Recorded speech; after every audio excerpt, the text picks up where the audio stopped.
दोस्तों, social media पर इन दिनों एक बयान ने सबका ध्यान खींच लिया। रामभद्राचार्य जी ने प्रेमानंद महाराज को खुली चुनौती दी है। उनका कहना है, ना विधान ना चमत्कारी। आखिर ऐसा क्यों कहा गया? इसके पीछे की असली वजह क्या है? आज हम इसी पर विस्तार से बात करेंगे। राधा नाम का प्रचार कर देश दुनिया में प्रख्यात हुए संत प्रेमानंद को पद्म विभूषण जगत गुरु रामभद्राचार्य स्वामी रामभद्राचार्य ने सीधे तौर पर चुनौती दी है। कहा है कि संत प्रेमानंद संस्कृत का एक वाक्य मेरे सामने बोल दे तो मैं उन्हें चमत्कारी बता दूंगा।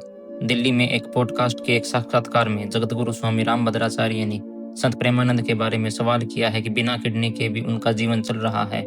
इस पर जगतगुरु रामभद्राचार्य बोले, ये कोई चमत्कार नहीं है।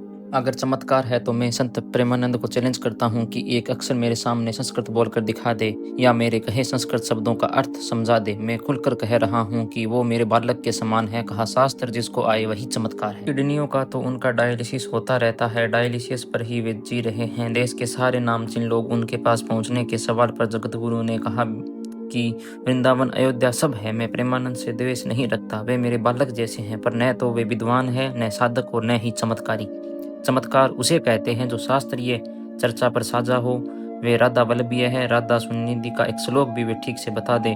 उनकी लोकप्रियता है, अच्छी है, ये क्षण भंगुर होती है, थोड़े दिन के लिए होती है, पर ये कहना ये चमत्कारी है मुझे स्वीकार नहीं। भजन करते हैं। आपने देखा कि रामभद्राचार्य जी और प्रेमानंद महाराज के बीच यह विवाद केवल बयान भर नहीं है, बल्कि धार्मिक विचारधारा भी अलग अलग है। आपकी नज़र में किसकी बात सही है? अपनी राय हमें कमेंट बॉक्स में जरूर बताएं।